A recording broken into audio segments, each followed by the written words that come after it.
Good evening.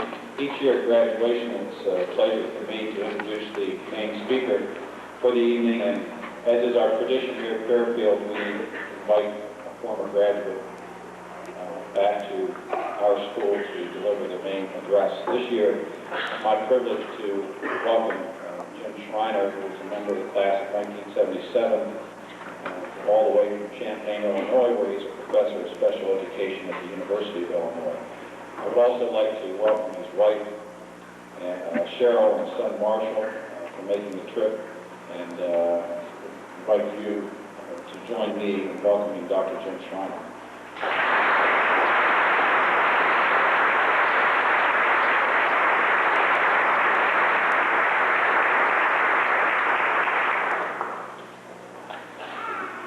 That's my son out there you hear saying, Dad. To put this into perspective, I think Freebird was a new song, right, when we graduated.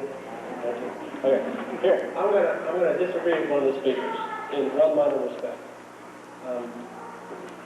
Mess it up with the first one. No. Oh, Shane won't forget to do it because he dropped his thing, but this is an unforgettable event, but some things aren't forgettable. And to prove it, there's $20. We have a school board member here in the front row. Stand up, James. $20 if you can name the guy that spoke when we graduated.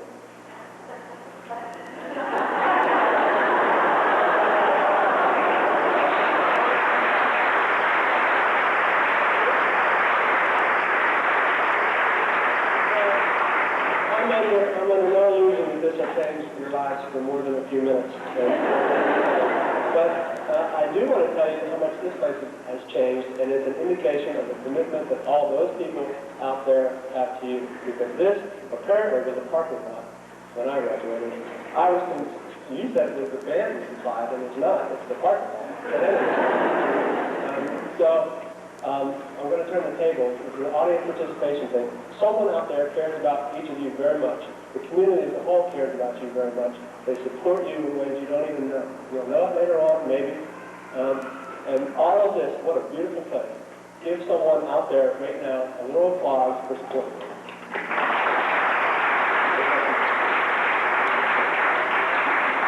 They know who it is, it's not me.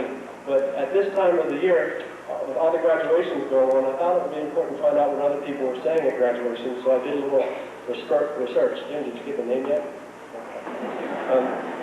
One person commented that in a year ending with double zero, how much things change. And in fact, technology is so much different than it was just a few years ago.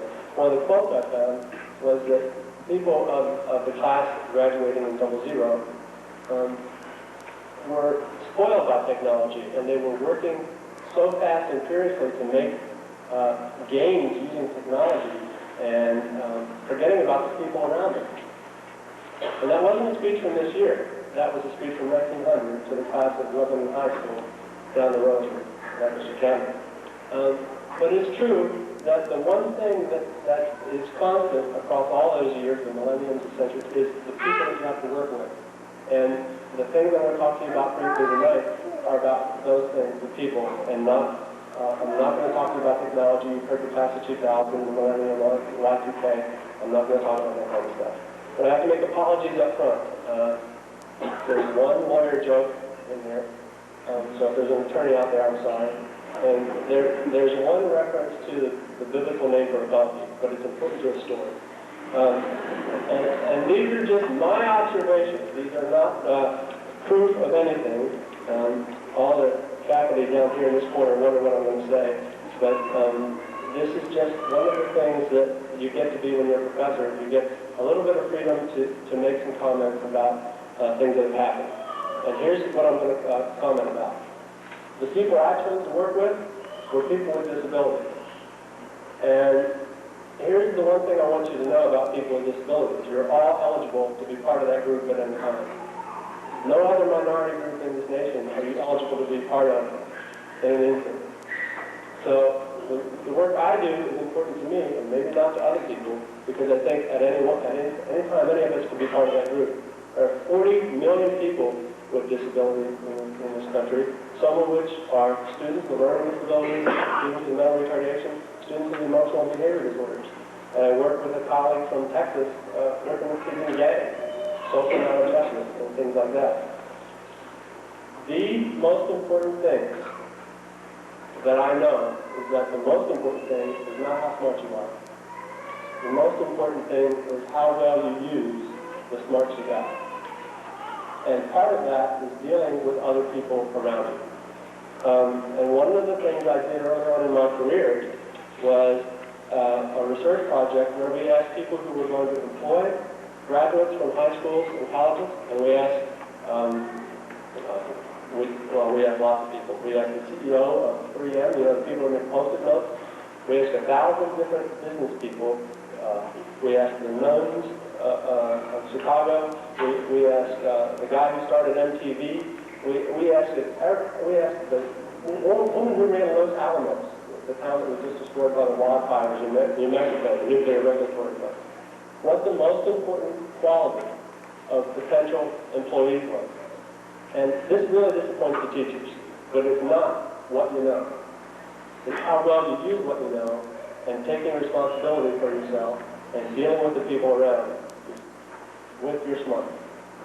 The guy from, one of the people from Los Alamos said, give me the second smartest guy to work in my physics lab who won't put plutonium in my coffee when I tell him we have to work Friday nights to finish the job. And the guy who ran Agway, didn't Agway used to exist? We had Agway, the feed store. Said, give me the guy who won't drop the feed bag on my head when I tell him I need to move from here to here on Thursday afternoon. So one of the things is keep that in mind, that there are certain things you can't escape, and that's people. Although it's getting harder to believe that. I arranged this whole trip here without talking to a person. I used the internet, I used the World Wide Web, I got my tickets, the car rental, almost everything without talking to people. And technology can solve most problems that are routine.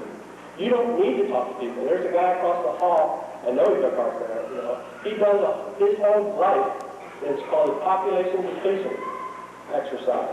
He's got research from the National Science Foundation. What would happen if this person died, if this person died, if this person died? And his whole job is to plan what happens if we all disappear. And technology takes over most things, except when there's a problem. And the only proof I have of that is you will fill out forms, and now the rest of your life it says person to contact in an emergency. And it says person to contact. It doesn't say website or internet address. It says person to contact. So you do need folks, and you need to know that you can be trusted as well, and that they can trust you. So this is part of your journey, and I'm going to tell you 2 traveling stories, and I'm going to sit down. And I keep this with me because it's all on this little ticket jacket from 1997. Okay? The people that you work with. Oh, Jim, you had a name yet? Clyde, I'll $20 to you, Clyde. No one knows that. Nancy Meadows, my colleague from Dallas-Fort Worth, who works with kids in gangs, and I write a book about the things they have to accomplish in their culture. And we have to accomplish them too. Very dry. Everything you do is to either get something or get away from something. You do things to gain acceptance, to be affiliated with something, to gain power, to gain control, and to gain revenge. You also do things to get away, to escape. Right now you're all planning to escape. You want out of here. You want me to stop talking. You try to escape ridicule, harassment. It's not a bad thing to escape. But when you do that and how you do that is the critical thing. So you also need to remember that I'm more nervous at this talk than I am when I talk to you. That people may be doing the same thing for different reasons, many, many times. So whether you're the employee or the employer, keep these 2 examples in mind. Jim, you got it yet? No. I've now traveled my 1 millionth mile on the airline, but that's not a lot by some standards. But I know the story I'm going to tell you comes from those shadows. One of the things is that you will not forget this plane. This is not a hub airport. This is your home base. When the plane lands, The crew usually says, from your Detroit-based flight crew. This is your flight crew right here. These people, your classmates, these are the people you're going to return to eventually, sometime. You may leave for a long period of time, but you will always remember these people. This is your home base. That's the first thing I wanted to tell you. We also do things to gain affiliation. These are the people with whom you're going to gain affiliation. I still am a member of the AMBEX. I don't know why. I don't know that. But I pay my $12 every year. I still buy every racket ticket the fire company sends. Just so I know that if my mom's house ever needs a fire, I mean, you know, they're going to sell us plans and they have to do that. And affiliation. And you will not forget those things. Those will happen with you. You make some choices, and things happen for a period of time. You also do things to gain power and control. And here's something else that's probably not popular. But this education gives you choices. You can do certain things with it. You can choose to go on and do more. You can stop, not go any further. But education is power. And power is important. It gives you choices. You have the opportunity as an employer to send your employees for training. It gives them choices. They can choose to leave after you have them trained and start their own business. It's a chance you got to take. But change doesn't happen unless people feel they have more choices. And that's very hard to say sometimes. Power, control, emotional words, but it's important. We all do things to gain power and control. My 22-month-old does things to gain power and control. He'll fall down and scream because he wants the power. The other thing is that you will decide from now on, there are no more required classes. Someone mentioned all the required classes. You don't have to, even the gentleman from Penn State, they're all electives from this point forward. Trust me. But you decide those things, that's in your power, that's in your control. Revenge. Because I work with students with behavior disorders, revenge is very important to me because most of my students operate from revenge. Now the lesson here is all these things you're trying to get in balance and try to find yourself getting a balance of these things. But revenge serves a purpose. Shouldn't be the only purpose that you operate from, but it serves a purpose. And here's an example. In South Carolina, where I lived briefly, there was a very small airport, and the woman who worked at the gate was Miss Anna. And Miss Anna was a couple years from retirement. And she was the nicest lady, and she had, and I'm going to try, I wanted my sister-in-law to have me practice this, but I can't. She had the southern lady accent. She would say, well, it is a lovely day, is it not? And if it was stinking hot, like it's so humid today, she'd say, I do believe that humidity would cause you to think for just a moment about your choice of a towel. That's how she was the nicest person. I would check in late, she'd get me to the gate on time. She was so nice, she always helped out all the time. One time I got to the gate to check in and there was someone in front of me. Jim, you got the name? And he was doing this to her. And this is South Carolina. I never told people from South Carolina I was from near Gettysburg. Don't do that. The war is not over in all fairness. It wasn't the Civil War, it was the war between the states or the war of northern aggression. But he was doing this, and here's where it gets a little tough. He was saying, I'm the second most important land developer in Flint, Michigan. First of all, I said the second most, which makes me think, so. And I'm standing there, and the people behind me, and I'm wondering he said, you do this, you do this, you do this, you do this, you do this. And she's yes sir, I do understand, I'm very sorry, and she's typing away, she's trying to get this stuff up. And he's just doing this, and he said, and I quote, if your parents haven't told you you were a mistake, I will. Oh. And she types away, that's not the way it gets better. She's typing away, she goes, well sir, I'm sorry that you did it, I'm working on this very problem. And then he harumphed and he pounded his head and he said, no wonder you people lost the war. And she's typing away, and she never looks up. And she hands him his tickets and she said, you have a lovely trip, please. Okay. Well, I got off and I'm next. I didn't want to be next, but I said, Miss Anna, you handled that very well. want you to know I'm sorry, and not everybody is like that. She goes, I know. And she never looked up, and she's typing away. I said, I don't think my problem is that bad. I just want to make sure I have a ticket for the next car on my plate. She said, I know. And she didn't say anything after that. She's typing, and I see tears coming down. And she's typing. And she finally looks up and she hands me my stuff and she says, your bags are checked through. She says, I said, Miss Anna, are you okay? She goes, yeah, I'm okay. And she was not crying. She was laughing. She said, you know, I do believe I made a terrible mistake. His Yankee ass is going to Flint, Michigan, but his bags are going to Virginia.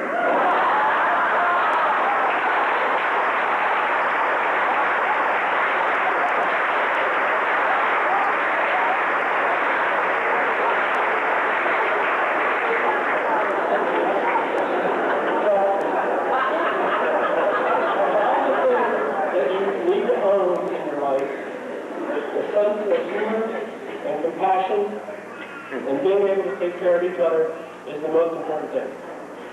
And I want to end up by telling you this.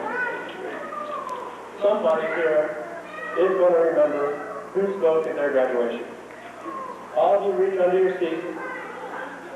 All of you reach under your seat. Somebody has an envelope taped under their seat.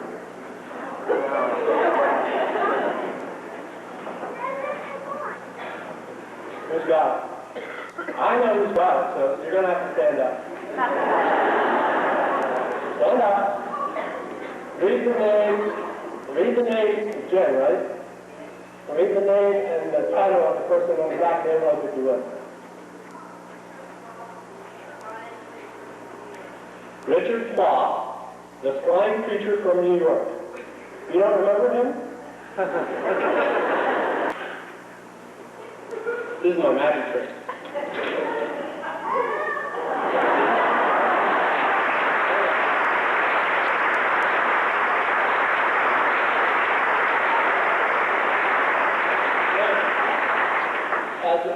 I'm supposed to be somewhat of a scientist, and one of the reasons that I'm a scientist is that I work very hard. I'm not the smartest, I wasn't the smartest person in our class, that's for sure. I've tested some of them, there are a lot more. But I work very hard, and I still try to work very hard. Part of what I have to do is come up with reasons why things happen. And I don't know what happened to Richard Clough, but if he went to Miss Annie, you never know. But the reason he went, he could be someplace in Finland too. And finally, I do appreciate you asking me to come here. It's been a great honor, and I hope that I can come back someday as an audience member because it's hot up here. And it's rather unnerving to sit and see no faces except a few in this dark atmosphere. But good luck to everybody, and remember each other because those are the people you're going to count on later on. Thanks.